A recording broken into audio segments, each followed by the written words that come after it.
Bapak-bapak, ibu-ibu, selamat pagi. Selamat pagi. Apa kabar? Luar biasa. Terima kasih. Alhamdulillah teman-teman semuanya pada semangat ya. Pagi hari ini kita akan sama-sama mendiskusikan materi pelatihan tentang mengelola kontrak ya. Nah, namun sebelum kita masuk pada materi, lebih dulu saya akan memperkenalkan diri. Nama saya Tatang Standar Wiratmaja ya. Panggil saya Tatang atau ada juga yang memanggil saya TRW. Saya jadi suara utama di Pusdiklat Pengadaan Barang Jasa KPP sejak Januari 2021. Saya kira cukup ya, yang lainnya bisa dibaca di sana. Nah, selanjutnya Bapak-bapak, Ibu-ibu kan sudah belajar mandiri ya. Saya kira sudah cukup memahami. Nah, namun saya ingin tahu kira-kira sejauh mana pemahaman teman-teman. Maka silahkan buka menggunakan aplikasi PC ya. Silahkan, itu ada tautannya di sana dan ada QR code-nya. Silahkan masuk dan silahkan dijawab pertanyaan dalam pretest tersebut. Ada waktunya 3 menit ya. Oke, nah dari jawaban teman-teman semuanya bisa dilihat di sini ya. Ternyata terkait dengan pengertian kontrak dan para pelaku dan sebagainya sudah banyak yang menjawab benar, 75%. Namun memang terkait dengan jenis kontrak, bentuk kontrak dan sebagainya itu masih di bawah itu. Kita akan lebih menekankan, nanti lebih berfokus pada membahas yang terkait jenis kontrak dan sebagainya ya. Saya kira itu, dan sebelum kita masuk, mari kita sama-sama mengikuti tayangan yang di depan ini. Saudara, pengadaan ribuan laptop di Kota Madiun, Jawa Timur bermasalah. Proyek pengadaan senilai 35,7 miliar rupiah ini tidak sesuai spesifikasi yang dipesan oleh pemerintah Kota Madiun. Oke, nah dari video ini tolong ya Bapak-bapak Ibu menyampaikan pendapatnya ya, atau persepsinya terkait tayangan atau berita yang ada di video itu. Silakan, post-it sudah disediakan di meja masing-masing. Silakan dijawab, tulis nama dan apa yang pendapat Bapak-bapak Ibu. Sure. Ya. Terima kasih Mbak Patem, terima kasih Mbak Rizka ya. Oke, Mbak Rizka mengatakan bahwa barang yang diterima tidak sesuai dengan spesifikasi spek ya. Pak Tri mengatakan bahwa akibat refocusing ya, ini mungkin yang kedua ya, video yang kedua itu anggaran untuk kegiatan yang di berita itu tersedia anggaran ya. Nah, Mbak Karisma mengatakan bahwa perubahan kontrak tidak dilakukan. Well, semua jawaban Bapak-bapak, Ibu-ibu benar ya, itu menunjukkan kondisi yang mewakili yang ada di video. Tapi yang ingin saya tekankan bahwa pertama ya, mengapa sampai barang yang diterima tidak sesuai dengan spesifikasi. Nah, ini artinya bicara pengendalian kontrak. Artinya pengendalian kontrak tidak dilakukan secara baik, secara efektif, tidak dilakukan pemeriksaan barang dibandingkan dengan spek yang ada di dalam kontrak. Nah, dan yang kedua terkait dengan tidak dibayarnya paket-paket pekerjaan yang selesai, itu memang ada refocusing akibat ada pandemi. Pandemi itu ada kahar. Nah, betul Mbak Karisma, seharusnya itu dilakukan perubahan kontrak, amandemen kontrak. Nah, mungkin di dalam kontrak tidak diatur, atau diatur tapi tidak dilaksanakan perubahan kontrak tersebut, gitu ya. Itu mungkin kejadiannya. Nah, jadi ini semuanya adalah bagian dari pengelolaan kontrak yang akan kita bahas pada sesi ini. Oke, kita lanjut ya. Nah, sekarang dari mata pelatihan ini diharapkan teman-teman semuanya mampu menjelaskan mengenai kontrak pengadaan barang jasa pemerintah. Indikasinya atau indikator keberhasilannya yaitu antara lain ya, Bapak-bapak, ibu-ibu mampu menjelaskan tentang kontrak PBJ, pembentukan tim pengelola, pengendalian, serah terima, evaluasi kinerja penyedia, risiko pelanggaran kontrak, perumusan kontrak berbentuk kwitansi, dan pendokumentasian kontrak. Ya. Namun pada sesi pagi hari ini kita hanya akan berbicara tentang pengertian kontrak, istilah kontrak.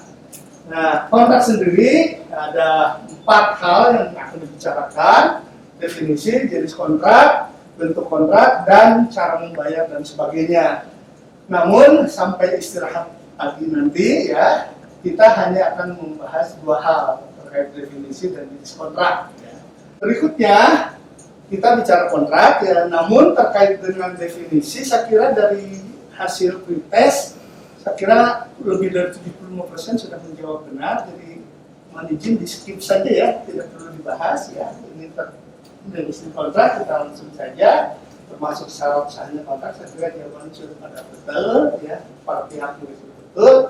Nah, sekarang kita bicara tujuan perumusan kontrak. Ada yang mau menjawab volunteer kira-kira mengapa susah-susah membuat kontrak? Mas Tri barangkali bisa menjawab? Kalau menurut ya, terima kasih. Super sekali Mas Tri. Ada yang pendapat lain? Silakan. Mbak? Atau oke. Apa yang disampaikan Mas Tri betul. Cuma jadi perlu dibuat kontrak yang baik. Untuk apa? Dibuat susah-susah kontrak. Ya. Pertama, dia menjadi pedoman ya, bagi Pokja, pemilihan dan pejabat pengadaan dalam proses pengadaan. Itu jadi pedoman mereka gitu ya. Yang kedua, di sisi lain jadi pedoman bagi penyedia dalam menyusun penawaran ya.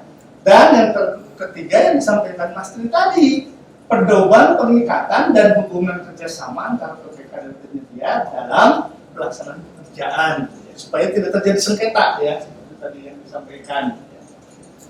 Nah, tahapan perumusan kontrak saya kira standar ini ya, ada persiapan perumusan, ada penyusunan rancangan kontraknya, dan ada finalisasi. Pada saat di tahap persiapan perumusan yang mengumpulkan bahan-bahan untuk dasar perumusan rancangan kontrak. Antara lain hampir semuanya sudah ada di model dokumen pengadaan ya, bisa tinggal diunduh saja ya.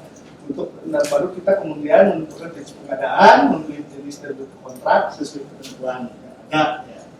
Kemudian menyusun dari setelah bahan-bahan terkumpul, baru dirumuskan kontraknya. Ya. Semuanya diunduh dari MDP, ya, dari sistem.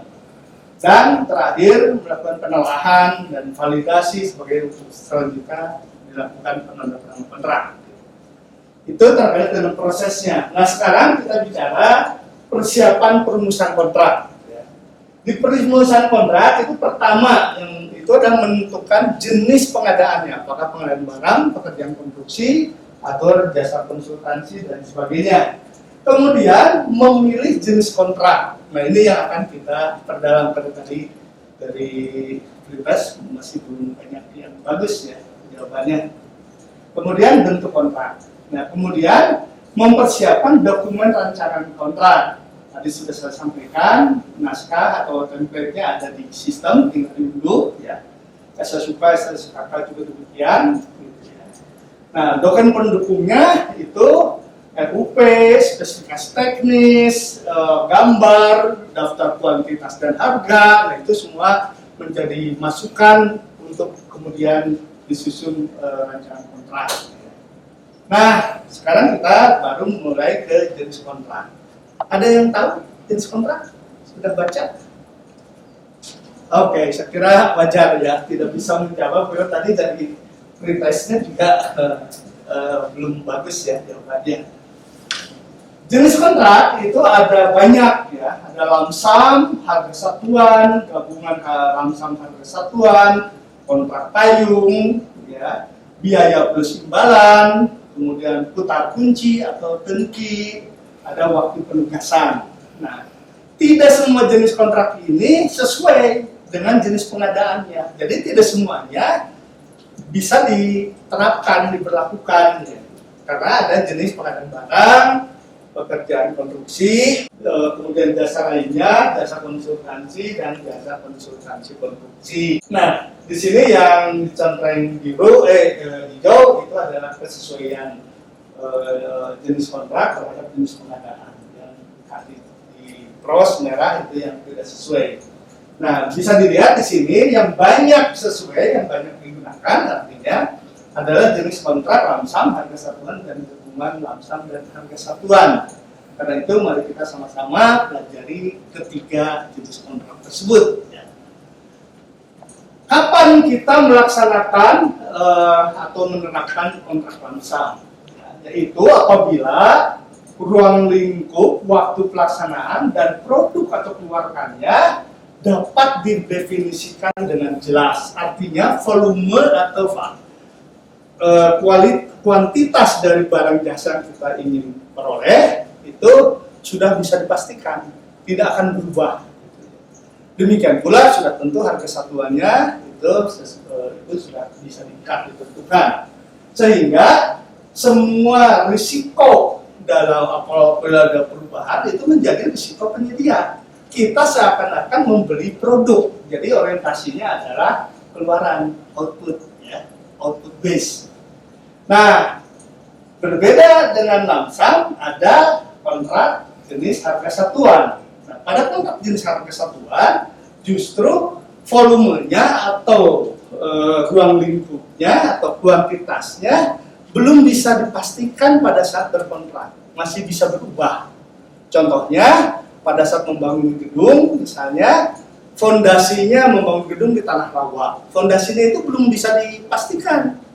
Misalnya di titik ini 1 meter, di titik sana belum tentu 1 meter, bisa lebih, gitu ya. Nah, pada kondisi itu sebaiknya menggunakan kontrak harga satuan. Jadi volumenya boleh berubah selama perjalanan, yang diikat adalah harga satuannya. Sehingga bisa terjadi yang dibayar berbeda dengan yang tercantum di nilai kontrak, karena volumenya bisa berubah. Yang diikat adalah harga satuannya, yaitu dikenal dengan proses base. Total pembayaran berganti pada total kuantitas tadi ya, sudah saya sampaikan. Nah, kemudian gabungan lamsam dan harga satuan ini bisa sangat biasa diberlakukan atau diterapkan dalam pembangunan gedung, terutama di daerah-daerah yang fondasinya tidak stabil, ya. Di mana untuk fondasinya biasanya menggunakan kontrak harga satuan, dan untuk upper structure-nya, untuk bangunan atasnya harus sangat bisa ditentukan karena didesain khusus, sudah ada DEB-nya, itu menggunakan kontrak lamsam. Saya kira itu terkait jenis kontrak. Nah, selanjutnya ada pertanyaan? Ada yang kurang jelas? Silakan. Ada pendapat? Sudah jelas ya? Oke, terima kasih. Nah, sebagai penutup kita review ya. Pengertian kontrak, saya kira teman-teman sudah pada paham, ada dua pihak yang mengikatkan perjanjian satu sama lain, dan kedua pihak ini memiliki kecakapan, memiliki otoritas untuk melakukan kontrak. Kemudian ada objek, ada hal yang disepakati, kemudian tidak bertentangan dengan ketentuan. Dari sisi pemerintah yang punya kewenangan menandatangani kontrak itu adalah PA. PA dapat menegasikan ke kuasa pengguna anggaran, kuasa pengguna anggaran bisa menegaskan pejabat komitmen. Dari sisi penyedia adalah pihak yang bisa mewakili perusahaan sesuai dengan akta pendiriannya. Siapa yang punya kewenangan mewakili perusahaan tersebut. Dan berikutnya tahap perumusan kontrak tadi ya, persiapan, perumusan, dan finalisasi. Jenis kontrak ada 3 yang sering dipakai, ada banyak, tapi yang banyak dipakai ada hanya 3 saja. Nah, berikutnya kembali menggunakan squishy ya. Silahkan Anda masuk ke link ini dan jawab pertanyaannya, waktunya 3 menit. Setelah menyelesaikan menjawab ini, silahkan istirahat selama 15 menit, dan nanti kita akan bertemu lagi di sesi setelah istirahat nanti ya. Terima kasih ya, kita